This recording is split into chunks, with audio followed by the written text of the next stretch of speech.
Hi students, now we are going to discuss factors influencing depreciation. Okay, we already discussed what are the factors influencing depreciation. First one, cost of asset. Cost of asset includes the purchase price of and all other costs incurred to bring the asset to usable condition like transportation cost, erection charges, etc.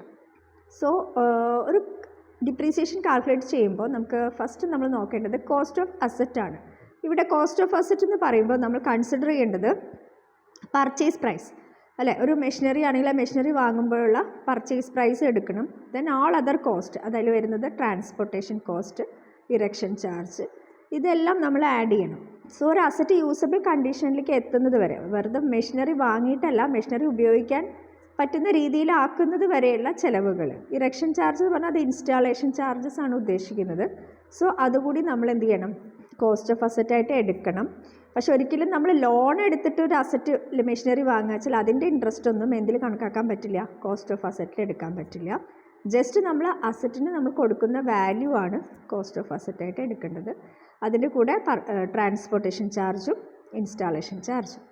Next important factor എന്ന് പറയുന്നത് estimated work life of the asset എന്നാണ്. That is useful economic life of the asset can be used stated in terms of time, that is years, months, hours, etcetera. So നമ്മൾ ഒരു estimated life എത്രയാണ്, ഒരു അസറ്റിന് എത്ര life ഉണ്ട് എന്നതാണ് next നമ്മൾ പ്രധാനപ്പെട്ട ഫാക്ടറായിട്ട് പറയുന്നത്.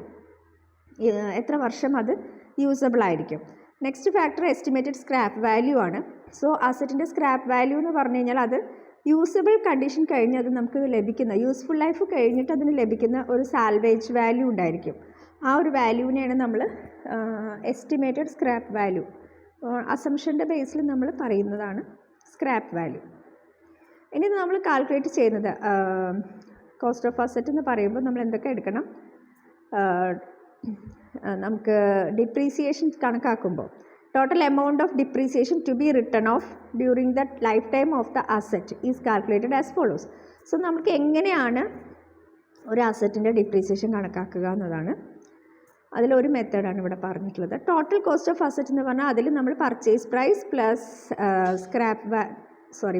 Price plus transportation charge plus erection charge ഇതെല്ലാം ആഡ് ചെയ്ത total cost less estimated scrap value, അതിൻ്റെ സ്ക്രാപ്പ് വാല്യൂ നമ്മൾ മൈനസ് ചെയ്യാം.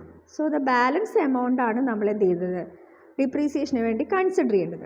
ഈ ബാലൻസ് എമൗണ്ടിനെ നമ്മൾ എന്തുകൊണ്ട് ഡിവൈഡ് ചെയ്യണം, യൂസ്ഫുൾ ലൈഫ് എത്ര വർഷമാണ് ആ അസറ്റിന് എക്കണോമിക് ലൈഫ് ഉള്ളത് വെച്ചാൽ അത്രയും വർഷം അതൊരു നമ്പർ കൊണ്ട് നമ്മൾ ഡിവൈഡ് ചെയ്തിരിക്കണം. അപ്പോൾ ഇതിലൊരു എക്സാമ്പിൾ പറഞ്ഞു. For example a machine was brought for ₹1 lakh and a sum of ₹24,000 was spent towards transportation and erection charges. ഒരു അസറ്റ് മെഷീനറി വാങ്ങിച്ചു 1,00,000 രൂപയ്ക്കാണ്. അതേപോലെ 24,000 അത് എന്തിനു വേണ്ടിയിട്ടാണ്, ട്രാൻസ്പോർട്ടേഷൻ ആൻഡ് ഇറക്ഷൻ ചാർജസ് ആണ് വന്നിട്ടുള്ളത്. ദെൻ എസ്റ്റിമേറ്റഡ് മെഷീൻ ലൈഫ് എന്ന് പറയുന്നത് 10 years ആണ്. റെസിജ്വൽ വാല്യൂ എന്ന് പറയുന്നത് 14,000 ആണ്. നമുക്ക് എത്രയാണ് ഡിപ്രീസിയേഷൻ എന്ന് കാൽക്കുലേറ്റ് ചെയ്യണം. അതിന് നമ്മൾ ആദ്യം ഒറിജിനൽ കോസ്റ്റ് ഓഫ് അസറ്റ് എന്ന് പറഞ്ഞു കഴിഞ്ഞാൽ അതിൻ്റെ നമ്മൾ പർച്ചേസ് പ്രൈസ് എടുക്കുക. Then transportation and erection charge add ചെയ്യുക. അപ്പോൾ നമുക്ക് എത്ര കിട്ടും, 1,24,000 ആണ് ടോട്ടൽ കോസ്റ്റ് കിട്ടുക.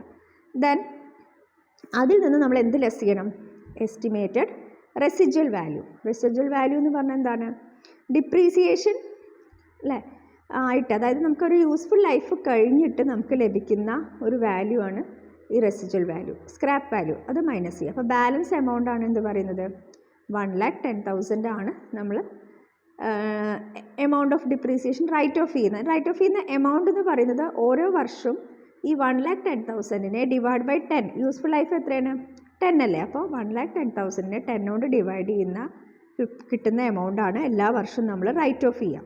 അപ്പോൾ 11,000 ആയിരിക്കും എല്ലാ വർഷവും നമ്മൾ റൈറ്റ് ഓഫ് ചെയ്യുക. അപ്പോൾ നമുക്ക് ഈ ഒരു കാൽക്കുലേഷൻ കാണിക്കാൻ വേണ്ടിയിട്ടാണ് ഈ problem. Original cost of asset at transportation and erection charges less estimated residual value, that balance will be the total amount of depreciation. Okay, ഇനി മെത്തേഡ് ഓഫ് കാൽക്കുലേറ്റിംഗ് ഡിപ്രീസിയേഷൻ ആണ്. അതിലൊരു ജേണൽ എൻട്രി എങ്ങനെ വരുന്നതെന്നാണ്. So different methods of calculating depreciation, രണ്ട് method വരുന്നുണ്ട്. ഒരു മെത്തേഡിൽ നമ്മൾ എന്താണെന്ന് വെച്ചാൽ provision for depreciation account maintain ചെയ്തിട്ടുള്ള ഒരു അക്കൗണ്ടും വരുന്നുണ്ട്, പ്രൊവിഷൻ ഫോർ ഡിപ്രീസിയേഷൻ മെയിൻറ്റെയിൻ ചെയ്യാതെയുള്ള മെത്തേഡും വരുന്നുണ്ട്. So provision for depreciation maintain ചെയ്തിട്ട് ഒരു separate account provision for depreciation എന്ന് പറഞ്ഞിട്ട് മെയിൻറ്റെയിൻ ചെയ്യുകയാണെങ്കിൽ ആദ്യം നമ്മൾ ജേണൽ എൻട്രിയാണ്. ജേണൽ എൻട്രി ആയിട്ടുള്ള എക്സാമിന് നേരെ ലെഡ്ജർ പോസ്റ്റിംഗ് പഠിച്ചാലും മതി, കുഴപ്പമില്ല.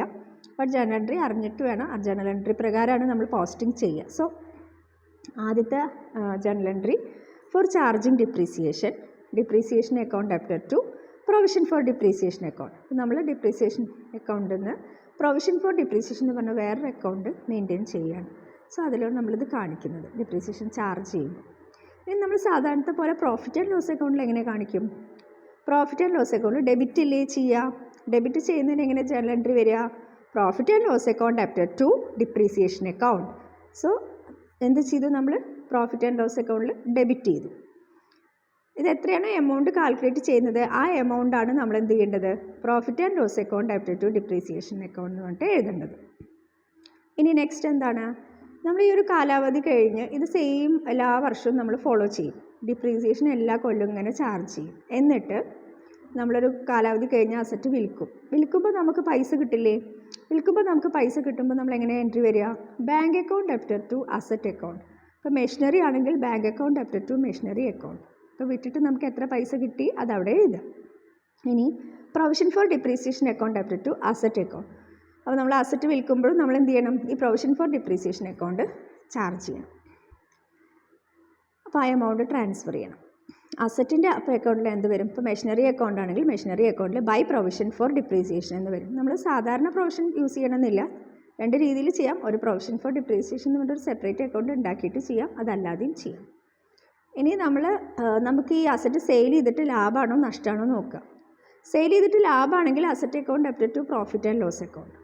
അതായത് പ്രോഫിറ്റ് ആൻഡ് ലോസ് അക്കൗണ്ടിൽ ബൈ ലാഭം വരുമ്പോൾ ബൈ മെഷീനറി അക്കൗണ്ടെന്നോ എന്ന് വെച്ചാൽ ഏത് മെഷീനറി വെച്ചാൽ അസറ്റ് അക്കൗണ്ട് എഴുതുക. ഇനി നമുക്ക് നഷ്ടമാണെങ്കിലോ profit and loss account after to asset account. അല്ല, ഏത് അസറ്റാണെന്ന് വെച്ചാൽ ആ അസറ്റ് അക്കൗണ്ടിലേക്ക് നമ്മൾ ഡെബിറ്റ് ചെയ്യുക. ലോസ് ആകുമ്പോൾ profit and loss account after to asset account. Machinery ആണെങ്കിൽ മെഷീനറി അക്കൗണ്ട്. ഓക്കെ, ഇതാണ് പ്രൊവിഷൻ ഫോർ ഡിപ്രീസിയേഷൻ വരുമ്പോൾ വരുന്ന എൻട്രീസുകളൊക്കെ. ഇനി provision for depreciation account maintain ചെയ്യാതെ വെറും ഡിപ്രീസിയേഷൻ അക്കൗണ്ട് മാത്രമേ ഉള്ളൂ എന്ന് വെച്ചാലുള്ള ജേണൽ എൻട്രിയാണ്. അപ്പോൾ നമ്മൾ ഡിപ്രീസിയേഷൻ ചാർജ് ചെയ്യുമ്പോൾ എങ്ങനെ എൻട്രി വരും? Four charging depreciation account after to asset account. അല്ലേ, നമ്മൾ സാധാരണ ചെയ്യുന്ന പോലെ അസറ്റ് അക്കൗണ്ടിൽ മെഷീനറി അക്കൗണ്ട് ആണെങ്കിൽ അതിൽ ബൈ ഡിപ്രീസിയേഷൻ. ഇനിയോ നമ്മൾ പ്രോഫിറ്റ് ആൻഡ് ലോസ് അക്കൗണ്ടിൽ നമ്മൾ ചെയ്യുമ്പോൾ profit and loss account after to depreciation account. അല്ലേ, profit and loss account debit ചെയ്യും. So profit and loss account after to depreciation account. And the asset is sold. Asset വിൽക്കുമ്പോൾ bank account after to asset account.